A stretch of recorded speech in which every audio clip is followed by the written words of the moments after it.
Mesdames et messieurs, très chers téléspectateurs de l'émission NEPS Info, le miroir des Congolais résidant en Afrique du Sud.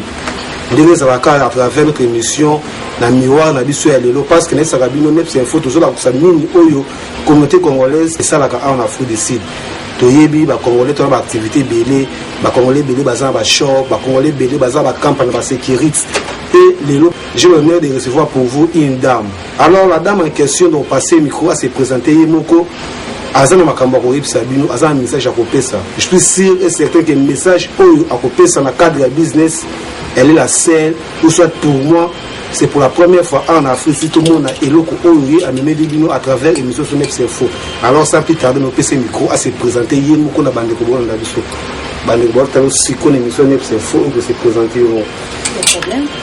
Ok, bonjour, bonsoir à ceux qui suivent l'émission. Moi je m'appelle Lena Ngalema. Je suis la femme de Steve Selemani. Les amis m'appellent Maman Chérie Poupée Barbie. J'espère que vous avez une présentation, comme on a eu Maman Lena Ngalema Poupée Barbie. Maman Lena Ngalema n'est pas un miroir à Congolais. Tout qui le sait, défilé des modes, c'est pour la première fois.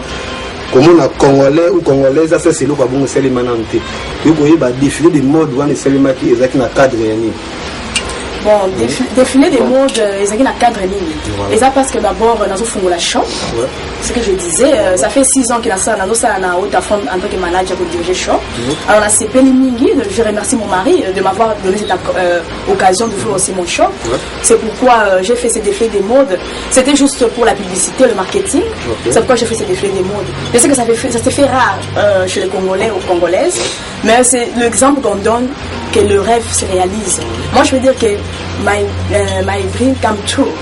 C'est ce que je voulais dire. C'est juste pour la publicité des habits et puis du shop, voilà. Le bel kaka, les amours awa na Afrique tout le monde a bloqué ya bongo. Alors, maman Lena Ngalema aussi pour le bawana zaki défilé de mode pour la ouverture à shop. Bandi kwaza ko yeba shop yango, ezali shop, ba tout le monde bilamba wana. Combo ya shop, combo ya shop, eza combo ya shop nini? Après na minute au shop, adresse ya shop ou andeko balimba mona bilamba au soit au na maison na yo, ba itu na adresse ni. Shop eza combo nango bon c'est mon nom hein.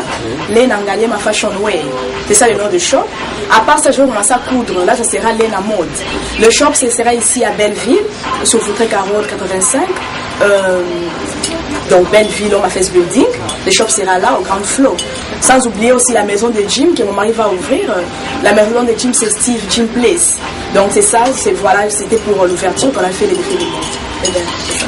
Je pense que voilà votre adresse ici quand une maison shop d'habillement, Lena Fashion Wear et Zali, les suivistes vont suivre. Bon, balanda, Holanda. Alors, maman Lena Ngalema bande bazo landa, bazo mona définir ça au salle, ma basi qui tourne, baza kota mona bilamba. Mais on dirait comme si habillement, maman Lena mimi biso vraiment la monde indien. To y éviter ceux qui esa maison, il y a ba indien ou soit ba divers et belé ba tenir au coup dans la maison Lena Ngalema Fashion Wear ou soit ezaka ba indien quand on a ba indien. Voilà, ce que je veux dire, c'est pas juste pour les Indiens. C'est juste une occasion que j'ai eue de sari. Ce sont des habits qui coûtent cher, mais je l'ai mis à un prix passable pour permettre à nos femmes africaines de s'habiller aussi mieux. On s'habille en pagne, on s'habille en sari, on s'habille en soirée. C'est pas que le sari, j'ai de soirée. Il y aura aussi des habits congolaises, il y aura tout. Mais le sari, c'est juste pour l'ouverture, quoi. Ouais, c'est ça. Ils ont bien une relaxation habillement. Tout le monde a bien pour que la marque maison Fashion Wear, maman Lena Ngalema les suivistes vont suivre. Ba Holanda wana si vous mona mali na ozo suba bilamba azwa nango awa botala. Enfin surtout quand on va caméra si que zali maman Lena Ngalema ils a bien vraiment so awa. J'espère que nous à NEPS Info le miroir des Congolais. Boti mona maman Lena Ngalema Poupée Barbie pour être woman. Alors tu peux jouer biso bilamba tout le monde a signé qui fait biso. Alors moi les ndeka tolobaki pour présenter biso de maman na moko surtout la prix nango. Parce que que maman je suis l'aime na biso za Holanda biso ayi ko sepela moi na moko. Pour le plus comment on a pris ça à moi bien. OK. Oh et c'est la jupe et puis le top. Les ensembles comme ça, dont j'ai mis ça, c'est pas cher, je peux dire, hein, c'est à 350. Mais j'accepte aussi le lay-by pour faciliter nos femmes congolaises. On a aussi des robes soirée, par exemple, comme ça. Donc je fais louer aussi, hein, pour ceux qui veulent louer, ils peuvent toujours venir louer. Il y a des robes soirées là, je fais louer, donc c'est toujours à 350 avec des déposits de 100 rêves. Il y a encore le pantalon, on a toutes sortes de saris.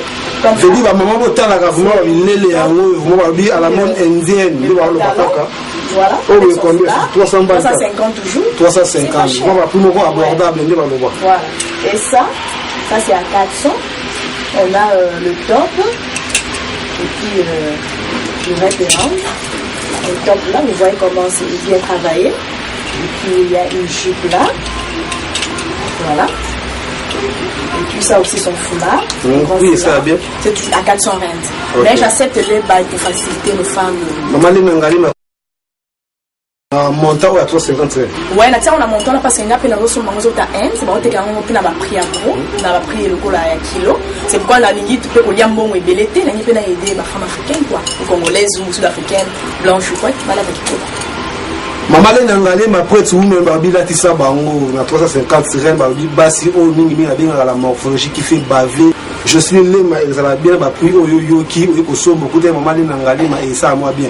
Alors maman Lena bande ko balanda biso o ba maîtriser nos adresse bien té o yo peut nous sous ba yebi une belle ville bien té.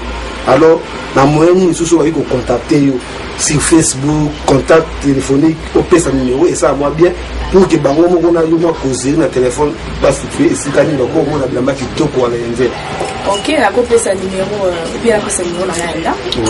021 94 00 888 8800 021 94 88000. Donc comment on a ça comme ça sans oublier ma sac on appelle un sac. Il y a aussi le sac là. Bah mon na musika mo marque zoya mo mali nangali ma simba mo maboko balanda mo na ba biloko kitoko ba couleur tout ça parce que c'est la mode hein, ba couleur tout ça fait du bien. Donc mais mali nangali ma propécité. Ba sac bon ba sac là on juste 200 rand hein. Yeah. Donc là on va primo ba sac. Pour la une maison bloqué Tekama et Mata, c'est un peu ça. Ouais, voilà. Ok, bandeko balanda biso juste une question de curiosité. Et ça maison moko dame parce que baya ya bandoko pe ba yebi mingi monde ende mikolo za otambola mukili mobimba. Tenir mibali, to mona la mingi constant tiwi. Au niveau Atlantis, des par boulaka comme ceux qui chinois, ceux qui indiens. Aïe koya ko se retrouver ba produit ya mibalité. Ya mibalité zoya. Donc on bali nanga ba chira za jana wa mibali. Tu kala te zoya mibalité zoya bana pe ezali donc nous sommes là tout.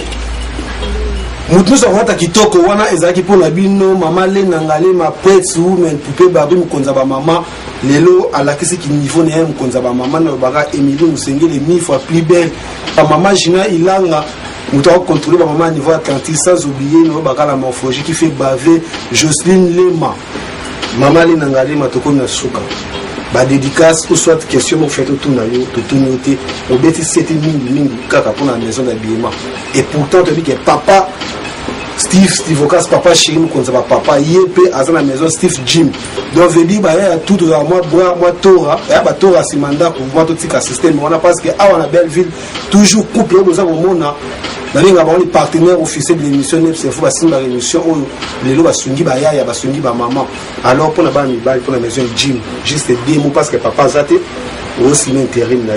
Bien sûr. Ouais. Nous avons invité pour le jeune, les hommes, mais c'est aussi pour les femmes. Hein. Venez nombreux, c'est toujours à la même adresse, à Belleville, Foutreka, Omafeuse, Building 24. On aura la maison de Jim Steve Place, où vous aurez toutes sortes de histoires de gym, quoi. Venez, faites vos sports, hein. Voilà. La dédicace, va remercier. Moi, appelle mon client, et ça va payer moi bien. Voilà, ce que je vais dire d'abord, je vais d'abord remercier mon mari, Steve Sivoka, c'est lui qui a permis que je puisse faire le shop. Je remercie aussi ma maman Rose Mwakana, mon frère Pasteur Jacques, mon frère en Irlande Zef Ngaliema, ma soeur Oli Ngaliema, mon frère Nathan Ngaliema à Paris qui cause directement avec Dieu. Voilà, et toute ma famille, quoi. Famille Ngaliema, ma famille c'est ça. Je pense que nous sommes arrivés à la fin de notre traité avec Maman Lenangali, Maman Konzaba, Maman Pretsumen.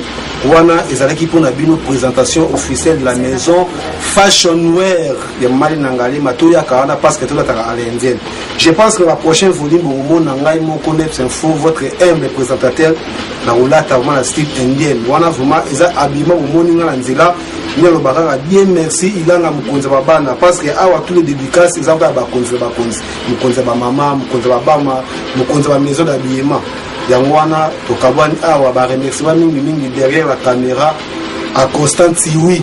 balobi malembi l'oiseau fait sonner petit poisson de vinga grand des abrakaka na baye sur Rolanda Kibiso. Encore une fois sans oublier Jocelyne Lema. Je remercie beaucoup à vous très chers téléspectateurs encore une fois et à la prochaine.